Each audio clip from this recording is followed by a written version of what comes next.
Абе, знаеш како и распусто не е за секој.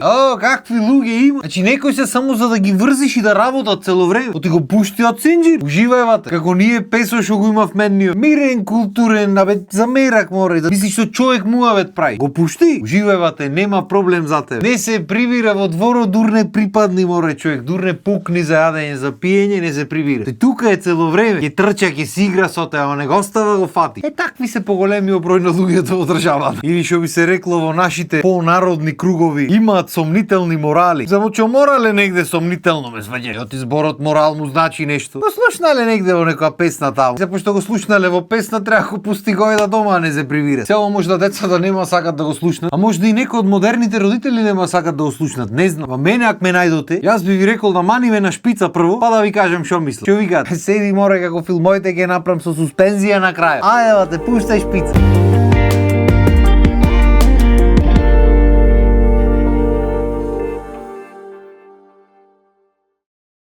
Пред шпицата гледавте. Цело можда децата нема сакат да го слушнат, а можда и некои од модерните родители нема сакат да го слушнат. Не знам. А сега ќе гледате. Па исти муавет. Муавето ми беше мене ако ме најдоте. Јас лично мислам дека е многу уба работа ако децата се учат на работа од помала возраст, тоест на некаква одговорност кон нешто. Дали тоа ќе бидат спортски активности, дали тоа ќе биде помагање на домашните во домашниот бизнис или што и да. Дали тоа ќе биде учење на некои нови занаети да речеме. Тоа не мора биде редење плочки, водовод, одвод, струи така натаму. Макар што то фали во векот и се поќе ќе фали, така што ептенуба работа да знаеш, а може да биде програмирање, чуда, веб девелопмент, ти реков ми рече маркетинзи, не знам што. Пошто секогаш ќе има работа за тие професии, се поќе ќе има работа. А ќе има бога ми за овие традиционалните занаети. За гарантија се најди некој родител разбуден што е во свеста што ќе речи. Тоа е child labor, значи искористување на децата. Децата не смеат да работат. Децата треба да бидат деца. Добро, маре, добро, ќе се крени шекер. Полека не се шашти, свежити мен. Јас не викам дека децата не треба бидат деца. Напротив, треба да бидат. Треба да имат слободно време да можат да си комуницират со другарчињата, да се дружат, да играт и така натаму. Арноме исто така, во тие години многу поубаво се учи за одговорност, од што се учи кога ќе напред 30 и кусуро години, да не речам 40 и кусуро, и уште живеат во куќата на нивните, во детската да не речам. Тогаш џабе го учиш на одговорност, џабе го тераш тогаш оди најди работа, ништо не работиш, не придонесва. Кај да придонес? Ко требало да научи како треба да работи, и го пушташе да пие со другарите. Мислеше ќе земи копачки да ги речи на фудбал, ода ми вистина оди на фудбал. Пари тој одеше на фудбал, ќе шутни топката, два пати ќе седнат со пивото од страна. То стомачето што се прави вака и од страна вака што извира, не е од топката сигурно. И јас не викам дека ти треба да го искористуваш детето, то да работи ти да одмара. Ама дека е убо од време на време да има некакви обврски, дека е убо да научи како е да се работи, да има дисциплина, да знае како функционираат финансите, да знае да ја цени работа, да знае како да си го цени трудот сопствен. То дефинитивно треба го научи. То што порано го научи, што подолго има пракса, толку полесно ќе му биде кога ќе порасне да се вклопи во овој свето што го имаме ние каков така. Пошто колку подолго го чуваш ти во стаклено ѕвоно, детето твое златно единствено на свето што постои, толку потешко ќе му е на то детето твое златно да влезе и да се соочи со реалниот свет. И тука уствари настануваат најголемите компликации. Пошто не знам дали имате приметено, ама во животот не врват најубави што се најстрого чувани вака, во некоја стега фамилиарна. Ова не смеш, она не смеш, ова забрането, она забране. Не врват нити тие што се отпуштени од синџи, туку најубаво во животот врват тие што се израстени како што треба, здраво, со работа, со љубов, со разбирање, со муабет, со ти реков ми рече. Се до душе животот и не прашва многу, сакал ти некој денаш во векот ќе мораш да почнеш да работи. А многу е полесно кога ќе знаеш како да работите, кога ќе имаш некаква работна дисциплина веќе, отколку на 40 години кој треба негде да почнеш и ништо нема ти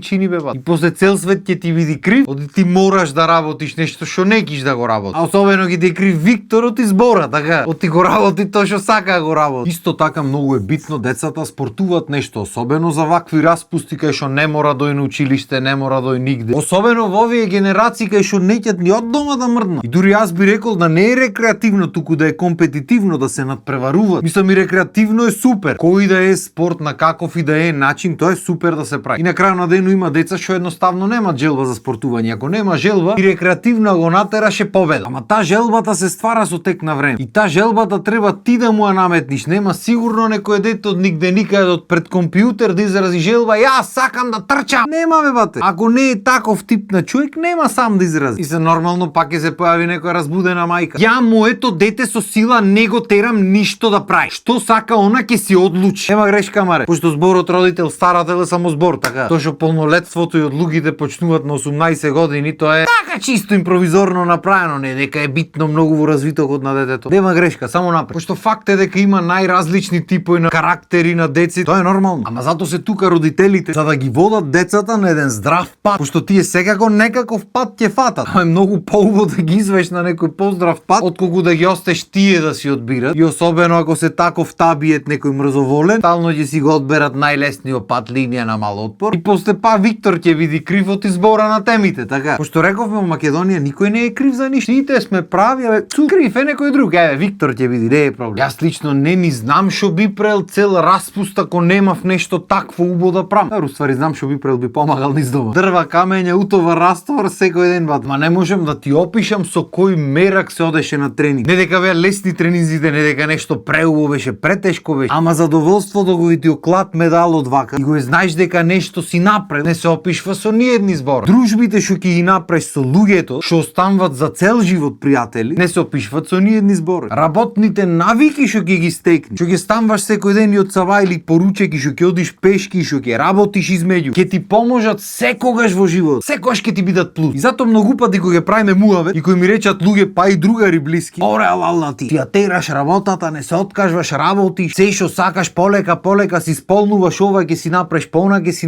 направиш бе брат. Ќе си направиш затоа што имаш работна навика. Да не се сватиме погреш. Кој сакаш праша од фамилијата моја ќе ти рече дека Виктор е флегматичен. Јас по природа сакам да уживам. Ако ме прашаш сега во моментот кај сакаш да одиме негде на Хавај или сакаш да одмориш тука? Јас ќе одберам да одморам. Не дека не ќе на Хавај да одам, да не се сватиме па погреш. Ама по природа сум човек што сака да одмори. И ако јас бев остан во векот да одмарам, досега ќе бев едно 250 кила, со постигнато ништо во животот. Не ке знаев на кое дугме да прицнам на камерата за да се снимам воопшто, ќе треба добро со телефоните денес лесно е. Сам да речам за ништо немаше ме бива, ништо немаше да завршам до крај, ништо немаше постигнам во векот. И знам дека има луѓе што ќе речат типа ти рече што постигна во векот, што ти кажам. И тоа е во ред, мислам индивидуална работа. Арно што би рекол страйк тие што знаат, тие што не знаат, знаеш како? Кој ги праша бе бат? Така, битно јас уште од дете научив што е надпревар, научив што е работа, научив што значи да победам, што значи да изгубам, научив да не се откажувам, и уште милион други работи. И што е најбитно од се, научив дека не постои најдобар во светот. Од секој најдобар секогаш има некој што е подобар нека. Значи то најдобар е секогаш еден момент, една секунда во времеплов. Исто како што и секоја победа и секој пораз. И разликата меѓу тие две работи е желба или волја, како сакаш речи, посветеност и работа ват. И затоа кои ми речат луѓе како можеш море толку професии да работиш, ова правиш, она правиш, песни снимаш, пееш, видеа снимаш, спотои снимаш, реклами, уредници по телевизии, плочки лепиш, малтер мешаш, чуда, све можеш да правиш. Не постои нешто во светот што не можеш да го направиш. Само треба сакаш и да работиш. Толку. Звучи лесно, не е лесно уопште, ама на крајот на денот или ќе работиш и ќе се измачиш да го работиш тоа што сакаш да го правиш, или ќе се мачиш цел век работејќи нешто што не киш за некој што не киш да го види. Тие се алтернативите во животот. Пошто ако нешто сакаш доволно силно и работиш на случај без престан, без откажвање, без изговори, може нема да биде за 3 дена, за 5 дена, може нема да биде ни за 30 години, ама мора да биде, не може да не биде. И ваков мајндсет не се стекнува со чување на некој стаклено звон. Оти сите сме еднаш деца во животот, исто така сите еднаш и ќе пораснем. Јас уже 200 пати да се родам преби да пораснам со работа, со спорт, со учење на овие навики во животот, отколку да порастам остаен ко пустогојдо негде, темек да имам детство и после го ќе макни живота, не знам кај те. Сам чисто информативно муавет си прави. И пошто многу длабоко влеговме, тука ќе решиме емисијата. То надеж дека следната епизода во петок ќе биде малце по хумористична да речи. Иако никогаш не мислев во векот дека моите епизоди хумористични ќе бидат. Ама знаеш како? Зубо нека. Толку од мене за денес. Поздрав и имајте убав ден.